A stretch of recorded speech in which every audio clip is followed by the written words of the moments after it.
इस कथा श्रृंखला में आज प्रस्तुत है कहानीकार गजेंद्र रावत की चर्चित कहानी धोखा। इस कहानी में किस प्रकार रात दिन मेहनत करने वाले भी भ्रष्ट तंत्र का शिकार हो जाते हैं। कहानी में काली कैसे बेवजह फंस जाता है। लीजिए पेश है कहानी धोखा। सुना रही हूँ मैं चांद। सीन ही बदल गया। सारी मस्ती धरी रह गई। काली के तिपहिये से निकली लोहे की छड़ कायदे से जिस पर आईना लगा होता था, अचानक प्रकट हुए दुपहिये पर पीछे बैठे हवलदार के कान से छू कर निकल गई। कान बुरी तरह लहूलुहान हो गया। दुपहिये पर पुलिस के सिपाही को देख काली के शरीर में झुरझुरी पैदा हो गई। उसके पांव स्वयं ही ब्रेक पर पड़ गए। वो रुक गया। गुस्से से हवलदार और कांस्टेबल को अपनी ओर आते देख वो दबे अस्पष्ट स्वर में बोला, जनाब, मैं तो अपनी साइड पर था। स्वर इतना धीमा था कि उसका कहीं कोई असर नहीं हुआ। कटे कान से बहते लहू से हवलदार का हाथ सन चुका था। जब उसने सना हाथ देखा तो वह और अधिक विचलित हो उठा। स्कूटर से उतरकर लगभग दौड़ा हुआ काली तक पहुंचा। उसने मारने के लिए हाथ उठाया, लेकिन न जाने क्यों मारते मारते थम गया और ढेरों अश्लील गालियां देकर अकस्मात पैदा हुई भड़ास निकाल दी। 2-3 नपी तुली गालियां कांस्टेबल ने भी दे डाली। हवलदार कांस्टेबल के समीप आकर कटे कान को आगे लाते हुए बोला, देख, ज़्यादा लगी है क्या? कांस्टेबल ने कान की ओर देखा तो उसका मुंह आश्चर्य से खुला का खुला रह गया। एक ध्वनि सी उसके मुंह से निकलने लगी।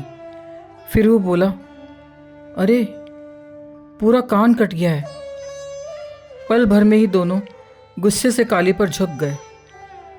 दोनों की दानवाकार कद-काठी, भयानक चेहरे और उस पर खाकी वर्दी देखकर काली मानो जमीन में गड़ गया हो। सारी परिस्थिति अपने खिलाफ जानकर उसके पेट से निकला तेजाब गले तक उछाल मारने लगा। तेज जलन की एक लकीर सी उसकी छाती के बीचों बीच दौड़ गई। अब उसके लिए बोल पाना मुश्किल हो रहा था। बहुत कोशिश करने पर वो बोला, साहब, मैं तो अपनी साइड पर। इससे पहले कि बात पूरी हो पाती, हवलदार ने चांटा उसके मुंह पर जड़ दिया। साइड बताऊं तुझे? चल साले, तू थाने चल। काली के दोनों हाथ स्वयं ही उसके गालों तक पहुंच गए। न जाने कितना साहस बटोर कर काली बोला, साहब, मेरी क्या गलती है? गलती? वो तो थाने जाकर ही पता चलेगी। जब 2 डंडे पड़ेंगे तो अपने आप बताएगा। साहब, मैं पट्टी करा देता हूँ, कांपते स्वर में काली बोला। वो तो तू कराएगा ही, लेकिन ये कान का हर्जाना कौन भरेगा? तेरा बाप? नहीं नहीं, तू थाने ही चल। थाने के नाम पर काली की धमनियों में रक्त का प्रवाह धीमा पड़ गया। खुश्क होकर उसका गला चटकने लगा। पुलिस चरित्र का उसका पुराना अनुभव परिस्थिति से उबरने के द्वंद्व को तेज कर रहा था। वो मन ही मन कुछ निश्चित करता हुआ एक हाथ से जेब टटोलने लगा। फिर स्वाभाविक सा होकर जेब से हाथ निकालते हुए कई तहे लगा पुराना 50 का नोट आगे बढ़ाते हुए बोला, लो साहब। कांस्टेबल 50 का नोट देखकर भड़क गया। कॉलर पकड़कर बोला, अरे, क्या समझ रखा है? थोड़ी दूरी पर बिजली के खंभे से सटा रुमाल से कान को पकड़े हवलदार दर्द से कभी कभी करा उठता। वो 50 का नोट नहीं देख पाया था, इसीलिए बोला, क्या बात है? अरे, हमें 50 रुपये दिखा रहा है हरामजादा। इतना कहते कहते कांस्टेबल ने काली को बालों से पकड़ लिया और जोर जोर से निचोड़ने लगा। फिर दांत निपोरते हुए बोला, साले, हवलदार साहब को जानता नहीं है, बंद करवा देंगे। कहीं सुनवाई नहीं होगी, बच्चे भूखे मरेंगे। बच्चों का नाम सुनकर काली पत्ते की तरह कांपने लगा। उसने आंखें मूंद ली। कहाँ फंस गया? शायद 50 कम हैं। ये सोचकर उसने फिर से जेब में हाथ डाला और 50 का एक और नोट निकाल कर बोला, साहब अभी तो बोनी भी नहीं हुई मेरे पास तो इतने ही हैं। उसकी बात सुनकर हवलदार और अधिक समीप आ गया। उसने एक हाथ से रुमाल कान पर लगा रखा था, दूसरे हाथ से कान की ओर इशारा करते हुए बोला, देख इधर, फट गया है सारा कान, और हरामी पकड़ा रहा है 200 रुपल्ली। सड़क पर ट्रैफिक बढ़ता ही जा रहा था। सभी सड़क के किनारे की घटना से अनभिज्ञ दौड़े चले जा रहे थे। हवलदार के मुंह से कभी कभी आह की ध्वनि निकल पड़ती। वो पीड़ा से बुरी तरह त्रस्त था। उसने किसी तरह दर्द को काबू किया और काली की ओर एक उंगली दिखाकर बोला, बेटे पूरे 1000 लगेंगे, एक भी कम नहीं। राशि लगभग तय थी। कांस्टेबल से चुप नहीं रह गया। वो बोला, साले साहब तो रहमदिल हैं जो 1000 में मान गए। किस्मत अच्छी है तेरी, वरना मामला तो 5000 का था, और अगर पुलिस केस बन गया तो ऑटो भी बंद हो जाएगा।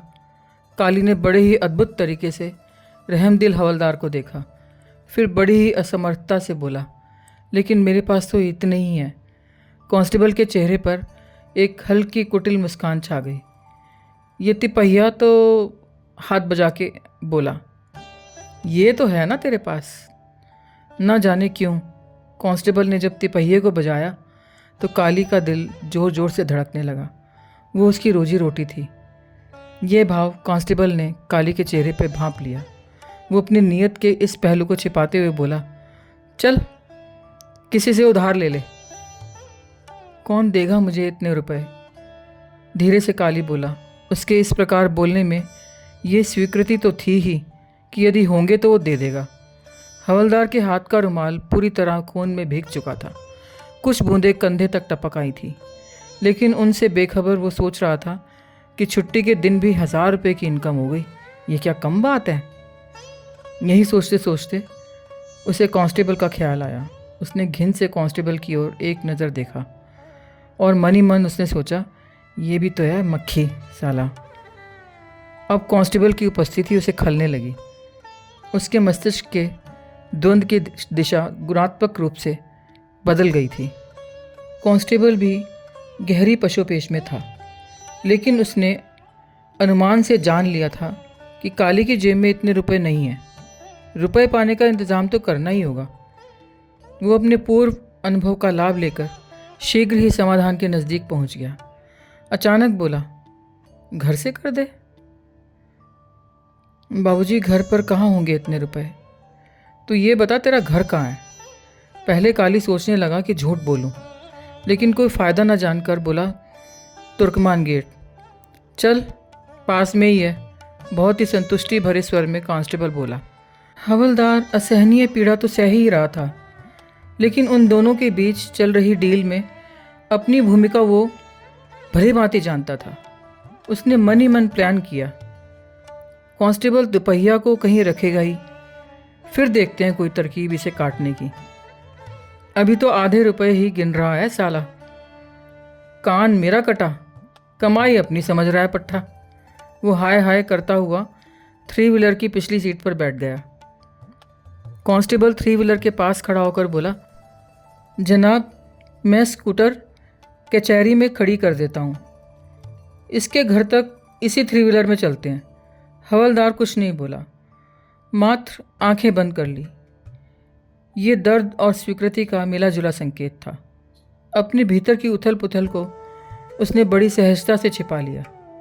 कांस्टेबल का स्कूटर जैसे ही कचहरी के गेट में प्रविष्ट हुआ, वैसे ही हवलदार बोला, चल बे, जल्दी गाड़ी दबा। और वो साहब, छोड़ उसको, देर मत कर, चला गाड़ी। काली ने गाड़ी दौड़ा दी। साथ साथ ये भी सोचा कि एक से तो पल्ला छूटा। पीछे बैठा हवलदार बोला, तेज कर भाई, और तेज। कुछ दूर तक वो पीछे देखता रहा। जब कुछ न दिखाई दिया तो निश्चिंत होकर बैठ गया। अब कांस्टेबल का खतरा टल चुका था। कान की पीड़ा तेज हो गई थी। टपकते खून की बूंदों से मनोवैज्ञानिक दबाव बढ़ रहा था और आह आह की ध्वनि में बदल रहा था। दिल्ली गेट पर आकर काली ने सांस ली। ऑटो धीमे करते हुए बोला, साहब खून बहुत निकल रहा है। साथ ही वो पीछे की ओर मुड़ा। हवलदार को इतना अधिक दर्द था कि वो आंखें बंद किए दोनों हाथों से कान रुमाल पर पकड़े गर्दन झुकाकर पिछली सीट के कोने में सिमटा बैठा था। पहले पट्टी करवा लें, खून रुक जाएगा, काली ऑटो को किनारे रोकता हुआ बोला। हवलदार के कंधे पर लगातार टपकती खून की बूंदों से कमीज के एक हिस्से का नया रंग उभर आया था। उसको खामोश देख काली फिर बोला, साथ के सरकारी अस्पताल ले चलो। थोड़ी देर तक हवलदार बिना हिले डुले सिकुड़ा बैठा रहा, फिर सिर हिलाकर सहमति प्रकट कर दी। पहली बार काली ने किसी पुलिस वाले को ऐसी दयनीय हालत में देखा था। उसे भीतर ही भीतर एक अद्भुत राहत हुई। काली ने ऑटो अस्पताल के कैजुअल्टी के बाहर खड़ा कर दिया। डॉक्टर ने बताया कि कान में टांके लगेंगे। दोनों को माइनर ओटी के बाहर बैठा दिया गया। थोड़ी देर चुपचाप बैठने के बाद हवलदार बोला, तू यहीं रही हो, मुश्किल से 20-25 मिनट लगेंगे। हाँ, मैं यहीं बैठा हूँ, आप फिक्र ना करें। काली हवलदार के भीतर छिपे संदेह को भांप गया। डॉक्टर ने हवलदार को भीतर ओटी में बुला लिया। आधे घंटे बाद जब हवलदार ओटी से बाहर निकला तो उसके कान में पट्टी बंधी थी। अब उसे पहले की तुलना में कम दर्द था। ओटी के बाहर बेंच को खाली देखकर हवलदार बेचैन हो उठा। उसने चारों ओर नज़र दौड़ाई, लेकिन काली कहीं दिखाई ना दिया। वो लगभग दौड़कर कैजुअल्टी गेट पर ऑटो देखने पहुंचा तो वहाँ ऑटो नहीं था। उसे अपनी मूर्खता पर क्रोध आ रहा था। एक भद्दी सी गाली उसके मुंह से बाहर तक आ गई। वो बोला, इन साले ऑटो वालों का कोई भरोसा नहीं, हरामी साले धोखेबाज। चारों तरफ देखकर जब उसे यकीन हो गया कि वो भाग गया है तो निराश हताश होकर सड़क किनारे खड़ा हो गया और आते जाते ऑटो रिक्शा को हैरत भरी निगाहों से देखता रहा।